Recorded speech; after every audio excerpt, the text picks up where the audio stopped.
Chapitre 8 Nature particulière et universalité de la tradition chrétienne. Ce que l'on est obligé d'appeler, faute d'un meilleur terme, l'exotérisme chrétien n'est pas strictement analogue de par son origine et sa structure aux exotérismes judaïques et musulmans. Tandis que ceux-ci ont été institués comme tels dès l'origine, en ce sens qu'ils font partie de la révélation et s'y distinguent nettement de l'élément ésotérique, ce qui fut plus tard l'exotérisme chrétien n'apparaît guère comme tel dans la révélation christique elle-même, ou du moins n'y apparaît qu'incidemment. Il est vrai que les textes les plus anciens, notamment les épîtres de saint Paul, laissent entrevoir un mode proprement religieux, et ne serait-ce que par le fait d'un symbolisme religieux de l'expression. Il en est ainsi par exemple lorsque le rapport hiérarchique principiel, qui existe entre l'ésotérisme et l'exotérisme, est représenté par un rapport comme un rapport en quelque sorte historique, existant entre la nouvelle et l'ancienne alliance, celle-ci étant alors identifiée à la lettre qui tue, et celle-là à l'esprit qui vivifie, sans qu'il soit tenu compte dans cette façon de parler de la réalité intégrale inhérente à l'ancienne alliance, c'est-à-dire de ce qui précisément équivaut principalement à la nouvelle alliance, et dont celle-ci n'est qu'une forme ou adaptation nouvelle. Cet exemple montre comment le point de vue religieux, au lieu d'embrasser une vérité intégralement choisie, pour des raisons d'opportunité, un seul aspect et lui prête un caractère exclusif et absolu. Sans ce caractère dogmatique, on ne doit jamais l'oublier, la vérité religieuse resterait inefficace à l'égard du but particulier que son point de vue se propose en vertu même des dites raisons d'opportunité. Il y a donc là une double restriction de la vérité pure. D'une part, on prête à un aspect de la vérité le caractère de la vérité intégrale, et d'autre part, on attribue au relatif un caractère absolu. En outre, ce point de vue d'opportunité entraîne la négation de tout ce qui, n'étant ni accessible ni indispensable à tous sans distinction, dépasse par là la raison d'être de la perspective religieuse et doit être laissé en dehors de celle-ci. D'où les simplifications et synthèses symboliques propres à toute doctrine religieuse. Enfin, mentionnons encore, comme très particulièrement saillant de ces doctrines, l'assimilation de faits historiques à des vérités principielles et les confusions inévitables qui en résultent. Par exemple, lorsqu'il est dit que toutes les âmes humaines, d'Adam jusqu'aux défunts contemporains du Christ, devaient attendre que celui-ci descende aux enfers et les en délivre, on confond le Christ historique avec le Christ cosmique, et on représente une fonction éternelle du Verbe comme un fait temporel, pour la simple raison que Jésus fut une manifestation de ce Verbe. Ce qui revient à dire que dans le monde où elle s'est produite, il était bien l'incarnation unique du Verbe. Un autre exemple est celui de la divergence christiano-musulmane au sujet de la mort du Christ. Outre que le Coran, par son apparente négation de celle-ci, ne fait au fond qu'affirmer que le Christ n'a pas été tué réellement, ce qui est non seulement évident pour la nature divine de l'homme-dieu, mais vrai aussi pour sa nature humaine, puisqu'elle ressuscita. Le refus des musulmans d'admettre la rédemption historique, donc les faits qui, pour l'humanité chrétienne, sont l'unique expression terrestre de la rédemption universelle, signifie en dernière analyse que le Christ n'est pas mort pour les bien portants, qui sont ici les musulmans, en tant qu'ils bénéficient d'une autre forme terrestre de la rédemption une et éternelle. En d'autres termes, si en principe le Christ est mort pour tous les hommes, de même que la révélation islamique s'adresse principalement à tous, en fait, il n'est mort que pour ceux qui bénéficient et doivent bénéficier des moyens de grâce qui perpétuent son œuvre rédemptrice. Or, la distance traditionnelle de l'islam à l'égard du mystère christique doit revêtir exotériquement la forme d'une négation, exactement comme l'exotérisme chrétien doit nier la possibilité du salut en dehors de la rédemption opérée par Jésus. Quoi qu'il en soit, une perspective religieuse, si elle peut être contestée ad extra, c'est-à-dire selon une autre perspective religieuse, relevant d'un aspect différent de la vérité envisagée, n'en est pas moins incontestable ad intra, en ce sens que pouvant servir de moyen d'expression de la vérité totale, elle en est la clé. Aussi, ne doit-on jamais perdre de vue que les restrictions inhérentes au point de vue religieux sont en leur ordre conformes à la bonté divine qui veut empêcher les hommes de s'égarer et qui leur donne ce qui est accessible et indispensable à tous, en tenant toujours compte des prédispositions mentales de la collectivité humaine envisagée. Ces considérations permettent de comprendre que tout ce qui, dans les paroles du Christ, comme dans les enseignements des apôtres, semble contredire ou déprécier la loi mosaïque, ne fait qu'exprimer au fond la supériorité de l'ésotérisme sur l'exotérisme, et ne se place par conséquent pas sur le même terrain que cette loi, du moins a priori, c'est-à-dire aussi longtemps que ce rapport hiérarchique n'est pas conçu à son tour en mode religieux. Il est trop évident que les principaux enseignements du Christ dépassent ce mode, et ce fut même là leur raison d'être. Ils dépassaient donc aussi la loi, et ce n'est qu'ainsi que peut s'expliquer l'attitude du Christ à l'égard de la loi du talion, puis à l'égard de la femme adultère et du divorce. En effet, tendre la joue gauche à celui qui frappe sur la joue droite n'est pas chose pouvant être mise en pratique par une collectivité sociale en vue de son équilibre, et n'a de sens qu'à titre d'attitude spirituelle. Seul le spirituel se met résolument au-delà de l'enchaînement logique des réactions individuelles, car pour lui, la participation au courant de ces réactions équivaut à une déchéance, du moins lorsque cette participation engage la partie centrale ou l'âme de l'individu, et non pas lorsqu'elle reste l'acte extérieur et impersonnel de justice que la loi mosaïque avait en vue. Mais précisément, ce caractère impersonnel de la loi du talion n'étant plus compris et étant remplacé par les passions, le Christ devait exprimer une vérité spirituelle qui, alors qu'elle ne condamnait que la prétention, semblait condamner la loi elle-même. Ce que nous venons de dire apparaît bien visiblement dans la réponse du Christ à ceux qui voulaient lapider la femme adultère et qui, au lieu d'agir impersonnellement au nom de la loi, voulaient agir personnellement au nom de leur hypocrisie. Le Christ ne se plaçait donc pas au point de vue de la loi, mais à celui des réalités intérieures, suprasociales, spirituelles. Et ce fut là aussi son point de vue dans la question du divorce. Ce qui, dans l'enseignement du Christ, met peut-être le plus clairement en évidence le caractère purement spirituel, donc suprasocial et extramoral de la doctrine christique, est la parole suivante. Ouvrez les guillemets. Si quelqu'un vient à moi et ne hait pas son père et sa mère, sa femme et ses enfants, ses frères et sœurs, et même sa propre vie, il ne peut être mon disciple. Fermez les guillemets. Il est de toute évidence impossible d'opposer un tel enseignement à la loi mosaïque.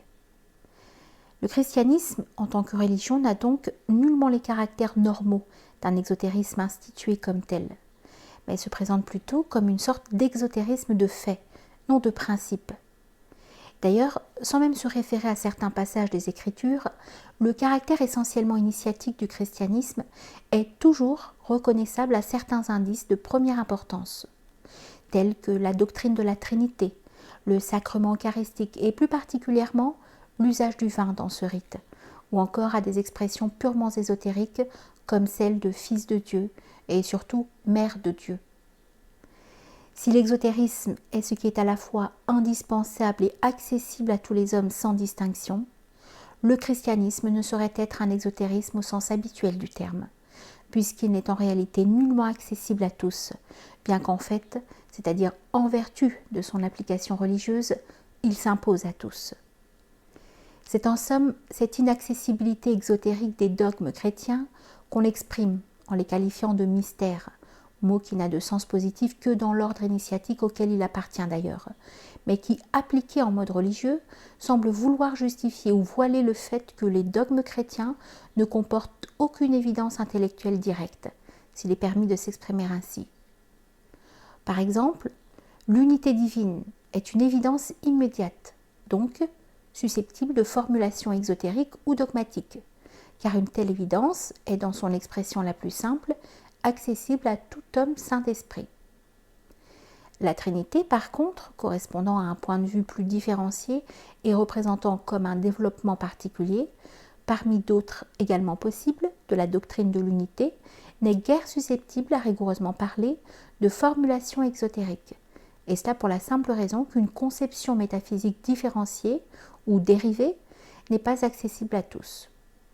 D'ailleurs, la Trinité correspond forcément à un point de vue plus relatif que l'unité, de même que la rédemption est une réalité plus relative que la création. Tout homme normal peut concevoir à un degré quelconque l'unité divine, parce qu'elle est l'aspect le plus universel et par conséquent, dans un certain sens, le plus simple de la divinité. Par contre, ne peut comprendre la Trinité que celui qui peut comprendre la divinité en même temps sous d'autres aspects plus ou moins relatifs. C'est-à-dire qui peut, par participation spirituelle à l'intellect divin, se mouvoir, en quelque sorte, dans la dimension métaphysique.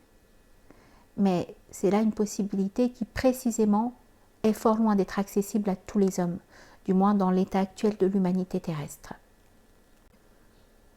Lorsque saint Augustin dit que la Trinité est incompréhensible, il se place nécessairement, à cause sans doute des habitudes du monde romain, au point de vue rationnel, qui est celui de l'individu, et qui, appliqué aux vérités transcendantes, n'engendre que l'ignorance, n'est absolument incompréhensible à la lumière de l'intellectualité pure que ce qui n'a aucune réalité, c'est-à-dire le néant qui s'identifie à l'impossible, et qui, n'étant rien, ne saurait être l'objet d'une compréhension quelconque.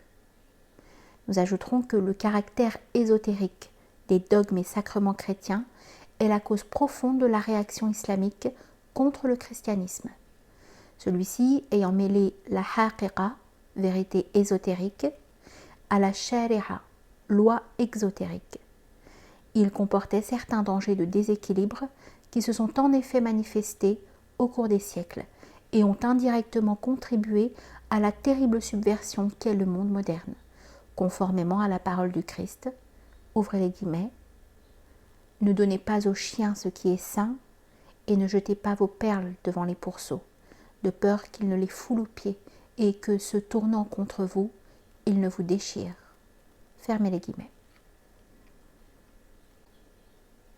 Maintenant, si le christianisme semble confondre deux domaines qui normalement doivent rester séparés, comme il confond les deux espèces eucharistiques qui figurent respectivement ces domaines, est-ce à dire qu'il aurait pu en être autrement, et que cette confusion n'est que le fait d'erreurs individuelles? Assurément non. Mais ce qu'il faut dire, c'est que la vérité intérieure ou ésotérique doit se manifester parfois au grand jour, et cela en vertu d'une possibilité déterminée de manifestation spirituelle, et sans égard aux déficiences de tel milieu humain. En d'autres termes, cette confusion est la conséquence négative de quelque chose qui en soi-même est positif, et qui n'est autre que la manifestation christique elle-même. C'est bien à celle-ci et à toute autre manifestation analogue du Verbe, à quelque degré d'universalité qu'elle se produise, que se rapporte la parole inspirée, ouvrez les guillemets, « Et la lumière à lui dans les ténèbres, et les ténèbres ne l'ont pas comprise. » Fermez les guillemets. Le Christ devait, par définition métaphysique ou cosmologique, pourrait-on dire, briser l'écorce qu'était la loi mosaïque, sans toutefois la nier. Étant lui-même le noyau vivant de cette écorce, il avait tous les droits à son égard. Il était donc plus vrai qu'elle, ce qui est un des sens de sa parole, ouvrez les guillemets, « Avant qu'Abraham fût, je suis. » Fermez les guillemets. Nous pourrions dire aussi que si l'ésotérisme ne concerne pas tout le monde, c'est analogiquement parlant parce que la lumière pénètre telle matière et non pas telle autre. Tandis que s'il doit parfois se manifester au grand jour, comme ce fut le cas chez le Christ, et à un moindre degré d'universalité chez un Al-Hallaj, c'est parce que toujours par analogie, le soleil illumine indistinctement tout. Donc si la lumière luit dans les ténèbres, dans le sens principiel ou universel dont il s'agit ici, c'est parce qu'elle manifeste une de ses possibilités. Et une possibilité est par définition quelque chose qui ne peut pas ne pas être, étant un aspect de l'absolue nécessité du principe divin. Ces considérations métaphysiques ne doivent pas nous faire perdre de vue un aspect complémentaire de la question, plus contingent toutefois que le premier. Il doit y avoir également du côté humain, c'est-à-dire dans le milieu où une telle manifestation divine se produit, une raison suffisante à cette production. Or, pour le monde auquel s'adressa la mission du Christ, cette manifestation sans voile des vérités, qui doivent normalement rester voilées, dans certaines conditions de temps et de lieu tout au moins, était le seul moyen possible d'opérer le redressement dont ce monde avait besoin. Ceci suffit pour justifier ce qui, dans le rayonnement christique tel que nous l'avons défini, serait anormal et illégitime dans des circonstances ordinaires. Une telle mise à nu de l'esprit, cachée dans la lettre, ne saurait toutefois abolir entièrement certaines lois inhérentes à tout ésotérisme, sous peine d'enlever à celui-ci sa nature propre. Ainsi, le Christ ne leur disait rien sans parabole, pour que s'accomplît la parole dite par le prophète. Ouvrez les guillemets. J'ouvrirai ma bouche en parabole, je proférerai des choses cachées depuis la création du monde. Fermez les guillemets. Malgré cela, un tel mode de rayonnement, tout en étant inévitable dans le cas particulier qu'il concerne, n'en constitue pas moins une épée à double tranchant, s'il est permis de s'exprimer ainsi. Mais il y a autre chose. C'est que la voie christique, analogue en cela aux voies bhaktiques de l'Inde ou à certaines voies bouddhiques, est essentiellement une voie de grâce. Or, dans ces méthodes, en raison même de leur nature spécifique, la distinction entre un aspect extérieur et intérieur se trouve atténuée et parfois comme ignorée, en ce sens que la grâce, qui est d'ordre initiatique dans son noyau ou son essence, a tendance à se donner dans la plus large mesure possible, ce qu'elle peut faire en vertu de la simplicité et de l'universalité de son symbolisme et de ses moyens. Nous pourrions aussi dire que si la séparation entre la voie de mérite et la voie de connaissance est forcément profonde en raison de leurs références respectives à l'action méritoire et à la contemplation intellectuelle, la voie de grâce occupera en un certain sens une position intermédiaire. Les applications intérieures et extérieures s'y côtoieront dans un même rayonnement de miséricorde. Et il y aura dans le domaine de la réalisation spirituelle bien plutôt des différences de degrés que des différences de principe. Toute intelligence et toute volonté peut participer, dans la mesure de ses possibilités, à une seule et même grâce. Et cela nous permet de rappeler l'image du soleil illuminant indistinctement tout, mais agissant cependant différemment sur les différentes matières. Maintenant, abstraction faite de ce qu'un tel mode synthétique de rayonnement, avec sa mise à nu de tout ce qu'un exotérisme normal doit laisser voiler, était le seul moyen possible d'opérer le redressement spirituel dont le monde occidental avait besoin. Il faut aussi dire que ce mode a un caractère providentiel par rapport à l'évolution cyclique, en ce sens qu'il est compris dans le plan divin concernant le développement final de ce cycle de l'humanité. À un autre point de vue, on pourrait aussi reconnaître dans la disproportion entre la qualité purement spirituelle du don christique et son milieu trop hétérogène de réception, l'indice d'un mode exceptionnel de la miséricorde divine qui, elle, se renouvelle constamment à l'égard de la créature. Dieu, pour sauver une des parties malades de l'humanité, ou disons une humanité, consent à être profané.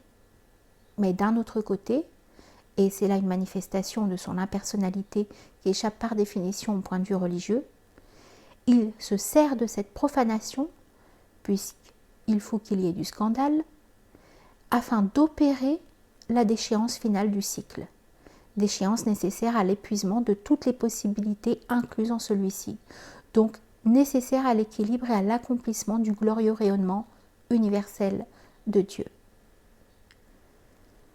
Le point de vue religieux est obligé, à moins de devoir admettre que les actes de son Dieu personnel, le seul qu'il envisage, se contredisent, de qualifier les actes apparemment contradictoires de la divinité impersonnelle, là où il ne peut les nier purement et simplement, comme il le fait dans le cas de la diversité des formes traditionnelles. De mystérieux et d'insondable, tout en attribuant naturellement ces mystères au vouloir du Dieu personnel. L'existence d'un ésotérisme chrétien, ou plutôt le caractère éminemment ésotérique du christianisme primitif, ne ressort pas seulement des textes du Nouveau Testament, où certaines paroles du Christ n'ont aucun sens exotérique, ni seulement de la nature des rites, pour ne parler que de ce qui est accessible du dehors, en quelque sorte, dans l'Église latine, mais encore du témoignage explicite des anciens auteurs. Ainsi, saint Basile, dans son traité du Saint-Esprit, parle d'une tradition tacite et mystique maintenue jusqu'à nos jours, et d'une instruction secrète que nos pères ont observée sans discussion, et que nous suivons en demeurant dans la simplicité de leur silence. Car ils avaient appris combien le silence était nécessaire pour garder le respect et la vénération dus à nos saints mystères. Et en effet, il n'était pas convenable de divulguer par écrit une doctrine renfermant des choses qu'il n'est pas permis aux catéchumènes de contempler. Le salut n'est possible, dit saint Denis l'Aréopagite, que pour les esprits déifiés. Et la déification n'est que l'union et ressemblance que l'on s'efforce d'avoir avec Dieu. Ce qui est départi uniformément et pour ainsi dire en masse aux bienheureuses essences qui habitent les cieux, nous est transmis à nous, comme en fragments et sous la multiplicité de symboles variés dans les divins oracles. Car ce sont les divins oracles qui fondent notre hiérarchie. Et par ce mot, il faut entendre non seulement ce que nos maîtres inspirés nous ont laissé dans les saintes lettres et dans leurs écrits théologiques, mais encore ce qu'ils ont transmis à leurs disciples par une sorte d'enseignement spirituel et presque céleste, les initiant d'esprit à esprit d'une façon corporelle sans doute, puisqu'ils parlaient, mais j'oserais dire aussi immatérielle, puisqu'ils n'écrivaient pas.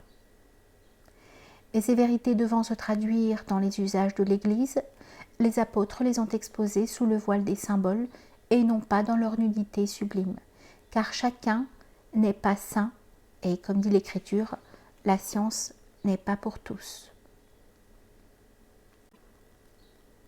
Nous avons dit plus haut que le christianisme représente une voie de grâce ou d'amour. Cette définition appelle encore quelques précisions d'ordre général que nous formulerons de la manière suivante.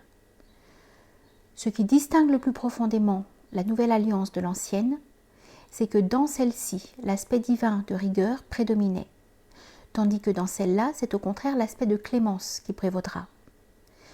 Or, la voie de clémence est dans un certain sens plus aisée que celle de rigueur, parce que tout en étant en même temps d'un ordre plus profond, elle bénéficie d'une grâce particulière. C'est la justification par la foi, dont le joug est doux et le fardeau léger, et qui rend inutile le joug du ciel de la loi mosaïque. Cette justification par la foi est du reste analogue, et c'est ce qui lui confère toute sa portée ésotérique, à la libération par la connaissance, l'une comme l'autre étant plus ou moins dépendantes de la loi, c'est-à-dire des œuvres. La foi n'est pas autre chose en effet que le mode bhaktique de la connaissance et de la certitude intellectuelle, ce qui signifie qu'elle est un acte passif de l'intelligence, ayant pour objet non pas immédiatement la vérité comme telle, mais un symbole de celle-ci. Ce symbole livrera ses secrets dans la mesure où la foi sera grande, et elle le sera par une attitude de confiance ou de certitude émotionnelle, donc par un élément de bhakti, d'amour. La foi, en tant qu'elle est une attitude contemplative, a pour sujet l'intelligence. On peut donc dire qu'elle est une connaissance virtuelle. Mais comme son mode est passif, elle doit compenser cette passivité par une attitude active complémentaire, c'est-à-dire par une attitude volontaire dont la substance sera précisément la confiance et la ferveur, grâce auxquelles l'intelligence recevra des certitudes spirituelles. La foi est a priori une disposition naturelle de l'âme à admettre le surnaturel. Elle sera donc essentiellement une intuition du surnaturel, provoquée par la grâce qui, elle, sera actualisée moyennant l'attitude de confiance fervente. Lorsque par la grâce la foi sera devenue entière, elle sera dissoute dans l'amour qui est Dieu. C'est pour cela qu'au point de vue religieux, les bienheureux du ciel n'ont plus la foi, puisqu'ils voient l'objet de celle-ci. Dieu qui est amour ou béatitude. Ajoutons qu'au point de vue initiatique, cette vision peut et doit même s'obtenir dès cette vie, comme l'enseigne d'ailleurs la tradition ézéchiaste. Mais il est un autre aspect de la foi qui convient d'être mentionné ici. Nous voulons parler de la connexion entre la foi et le miracle, connexion qui explique l'importance capitale qu'a ce dernier non seulement chez le Christ, mais même dans le christianisme comme tel.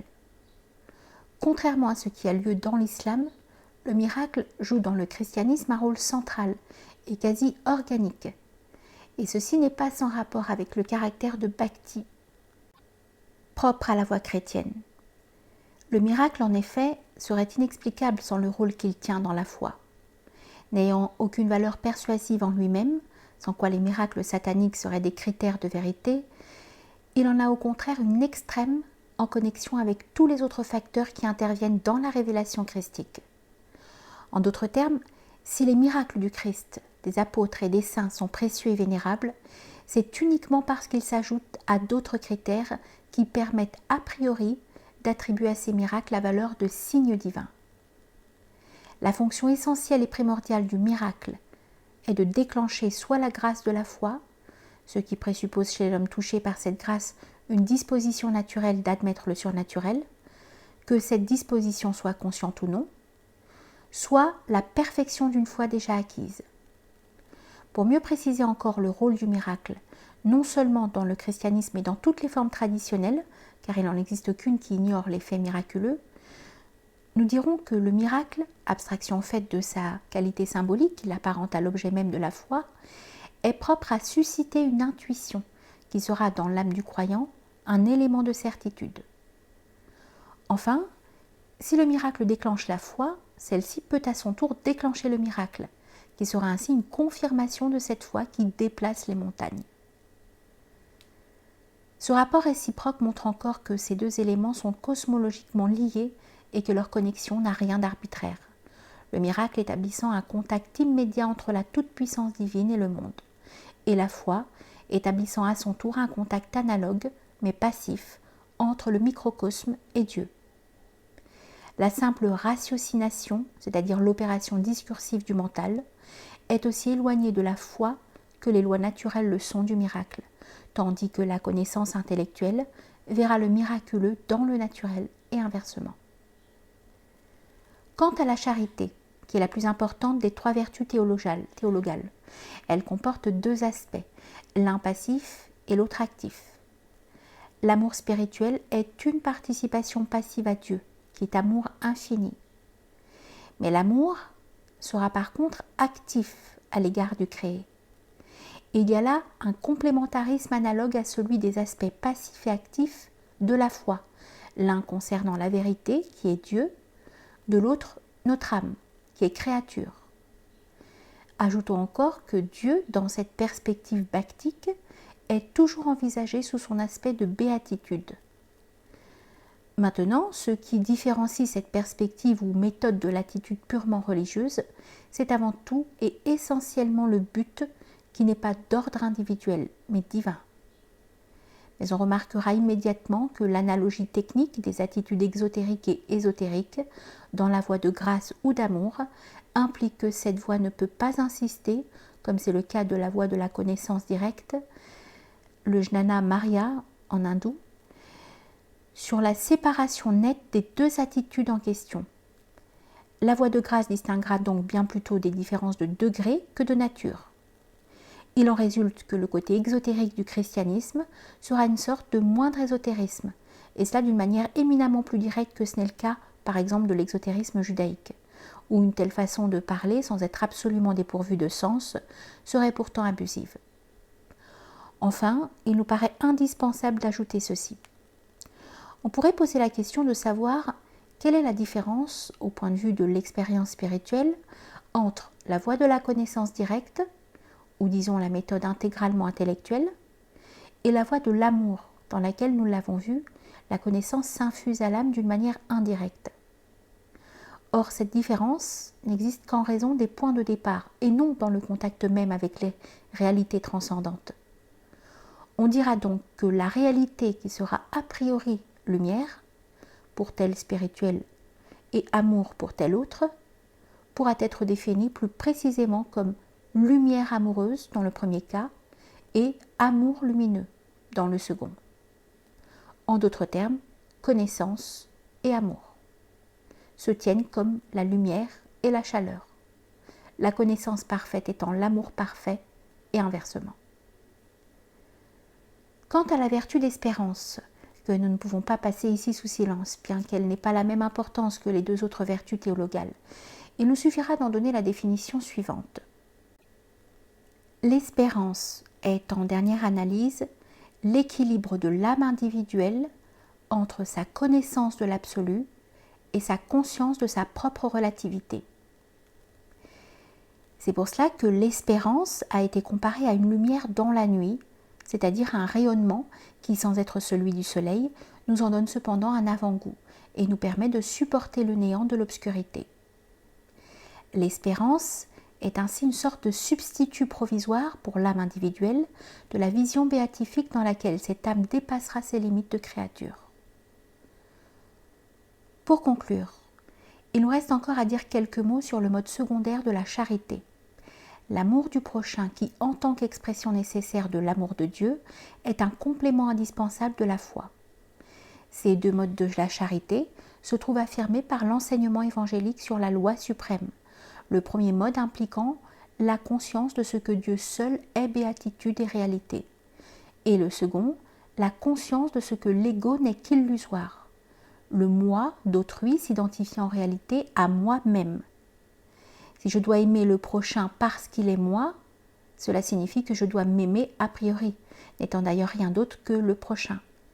Et si je dois m'aimer, que ce soit en moi-même ou dans le prochain, c'est parce que Dieu m'aime et que je dois aimer ce qu'il aime. Et s'il m'aime, c'est parce qu'il aime sa création.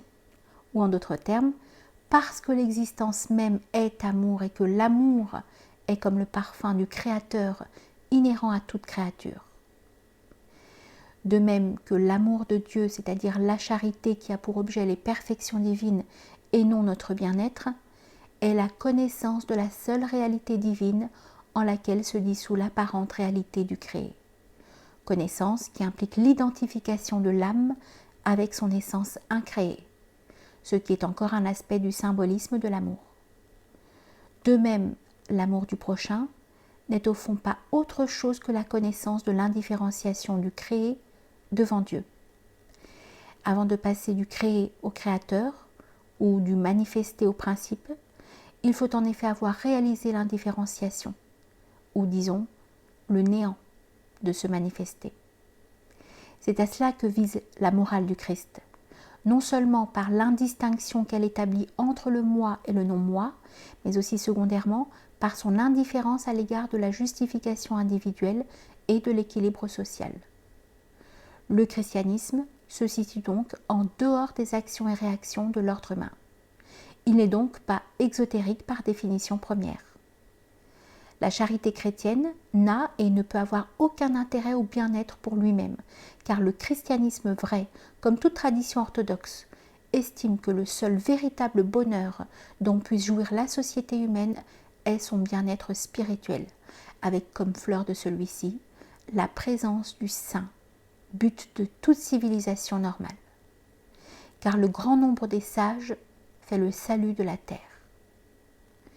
Une vérité que les moralistes ignorent, c'est que lorsque l'œuvre de charité est accomplie par amour de Dieu, ou en vertu de la connaissance de ce que je suis le prochain et que le prochain est moi-même, connaissance qui implique d'ailleurs cet amour, l'œuvre de charité aura pour le prochain non seulement la valeur d'un bienfait extérieur, mais encore celle d'une bénédiction. Par contre, quand la charité n'est exercée ni par amour de Dieu, ni en vertu de la dite connaissance, mais uniquement en vue du simple bien-être humain que l'on considère comme une fin en soi, la bénédiction inhérente à la vraie charité n'accompagne point l'apparente bienfaisance, ni pour celui qui l'exerce, ni pour celui qui la reçoit.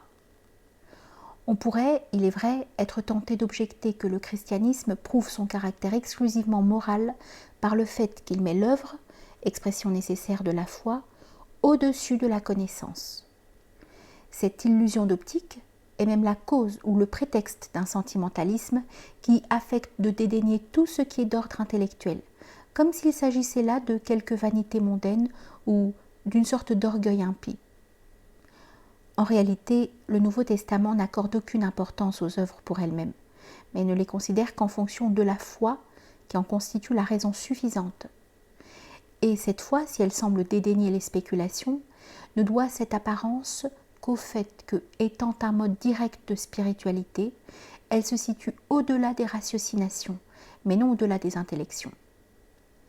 La foi ne saurait s'opposer à la connaissance, dont elle est au contraire, nous l'avons vu, un mode initiatique ou mystique. Elle ne nie que le cercle vicieux de l'impuissante pensée humaine. On ne doit pas oublier d'un autre côté que le monde judéo-romain dans lequel le christianisme a vu le jour était saturé de vaines philosophies et d'autres spéculations stériles, et se mourait d'une sorte de lassitude et de dégoût.